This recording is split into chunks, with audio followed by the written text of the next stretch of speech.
বন্ধুসকল নমস্কাৰ। আজি আকৌ এটা ভিডিঅ' লৈ আপোনালোকৰ ওচৰত আহিছোঁ। 2025 চনটোক আদৰিবলৈ আপুনি নিশ্চয় প্ৰস্তুত হৈ আছে, সেইধৰণে ময়ো প্ৰস্তুত হৈ আছোঁ। এতিয়া কথাটো হ'ল 2025 চনটোক প্ৰতিনিধিত্ব কোনে কৰিব? অংকশাস্ত্ৰৰ মতে 2025 চনটোক প্ৰতিনিধিত্ব কৰিব মংগলে। যেনেধৰণে 2024 চনটোক প্ৰতিনিধিত্ব কৰিছিলে শনিয়ে, তেনেধৰণে 2025 চনটোকো প্ৰতিনিধিত্ব কৰিব মংগলে। এতিয়া মংগলৰ কাৰক কি আছে, মংগলে কি কি কাম কৰে, সেই বিষয়ে আমি নিশ্চয় জানো।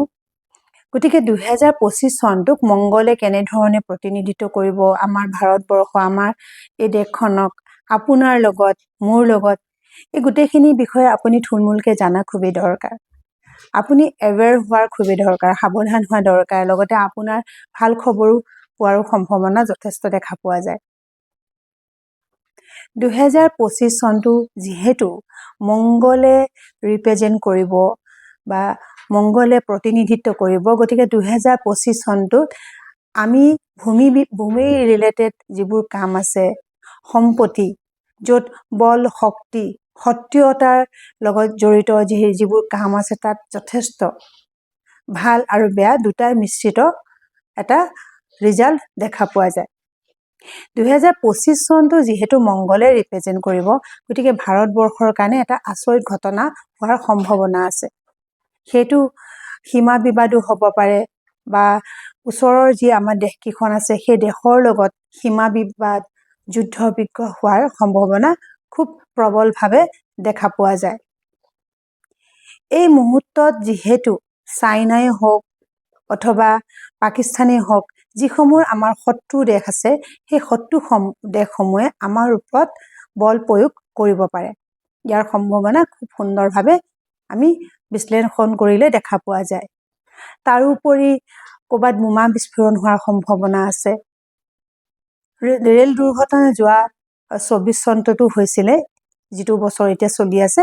2025 চনটোতো ৰেল দুৰ্ঘটনা বা অন্য উৰাজাহাজৰ দুৰ্ঘটনা হোৱাৰ সম্ভাৱনা খুবেই বেছি দেখা পোৱা যায়।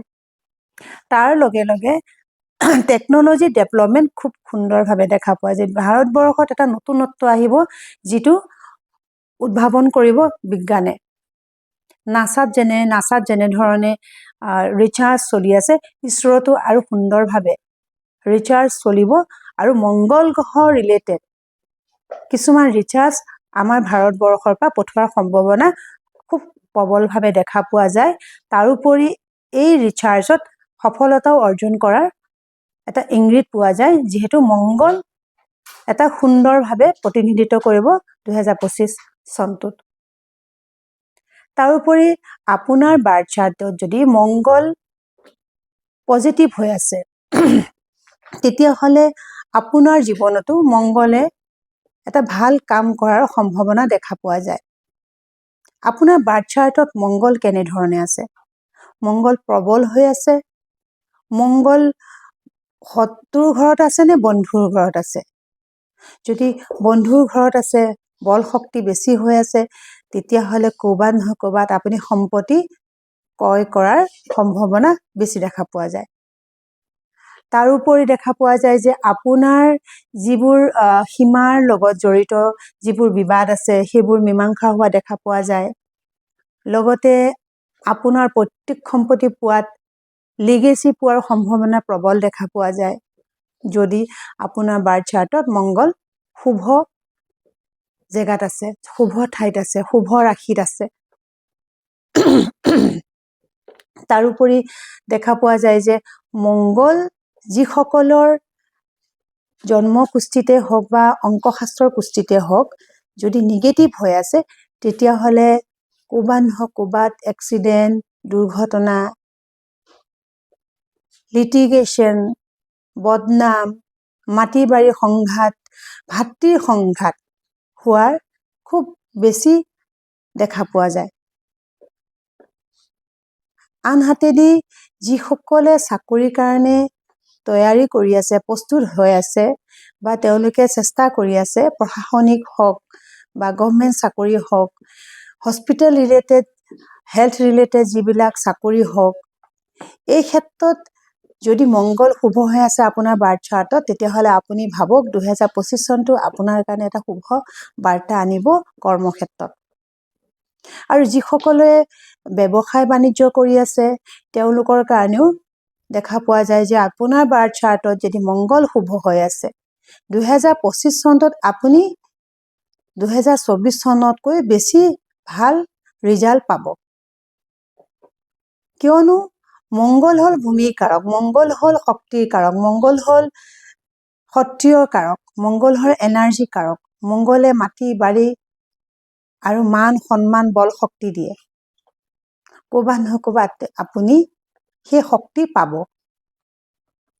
ক'ৰবাত নহয় ক'ৰবাত আপুনি যদি ভাগৰুৱা হৈ আছিলে, লেজিনেছ আছিলে, এলাহ ভাৱ আছিলে, সেই এলাহ ভাৱবোৰ আপুনি আঁতৰাই আপুনি আগুৱাই যাবৰ কাৰণে চেষ্টা কৰিব। যিসকলৰ মংগল নীচ হৈ আছে বা অংকশাস্ত্ৰত যদি দেখা পোৱা যায় যে আপোনাৰ বাৰ্থ চাৰ্টত যদি 9 দুবাৰতকৈ ওপৰ আহিছে, তেতিয়াহ'লে আপুনি জানি লওক যে 2025 চনটোত ক'ৰবাত নহয় ক'ৰবাত আপুনি অকণমান অসুবিধা পাব।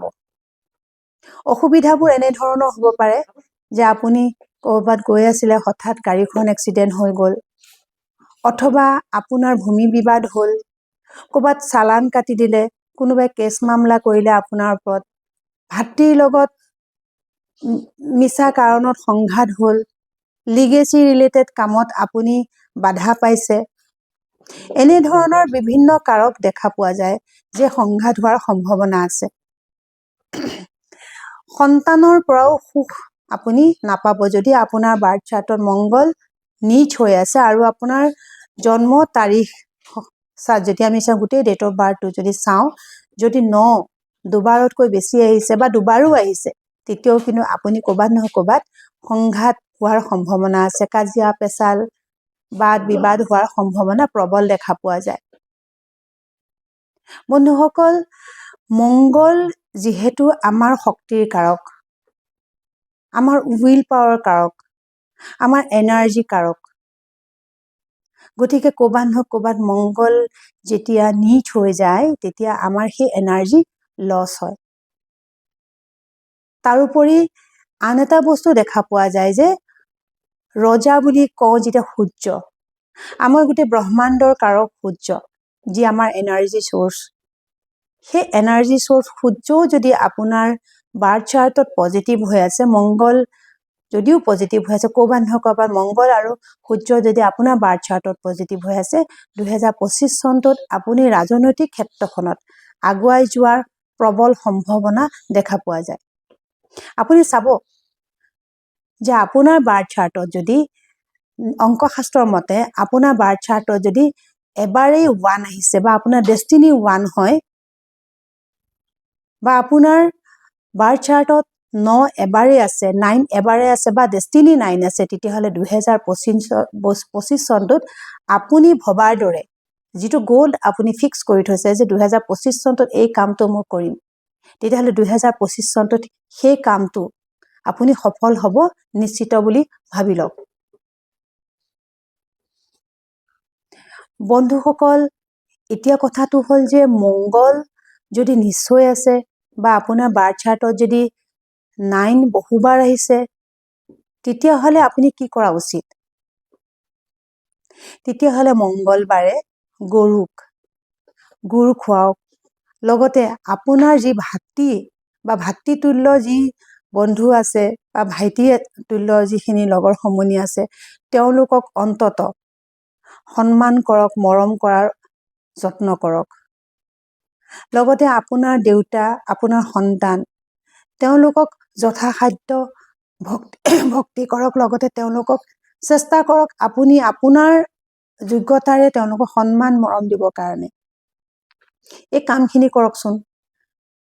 আৰু প্ৰতি মংগলবাৰে হনুমান চালিচা পাঠ কৰক।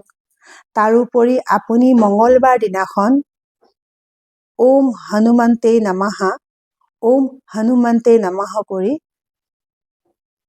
আপোনাৰ যিখন ৱকিং হেণ্ড, তাত আপুনি 9 পাক ঘূৰাই পেলাই মলি বা ৰঙা সূতা বান্ধি পেলাই ওম হনুমন্তে নমঃকৈ আপুনি মলি বা ৰঙা সূতা বান্ধি আপুনি পিন্ধক প্ৰথম জানুৱাৰীৰ দিনাখনে 1 জানুৱাৰীৰ দিনাখনে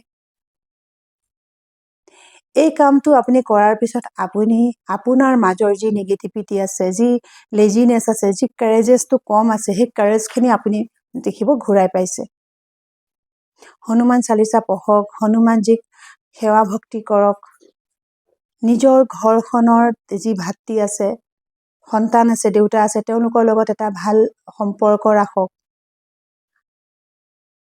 যদি আপুনি মহিলা হয় বা আপুনি ছোৱালী হয় আপোনাৰ ভাতৃৰ লগত এটা ভাল সম্পৰ্ক ৰাখক আৰু যদি আপুনি পুৰুষ হয় তেতিয়াও ভাতৃৰ লগত দেউতাৰ লগত সমনীয়াৰ লগত এটা ভাল সম্পৰ্ক ৰাখক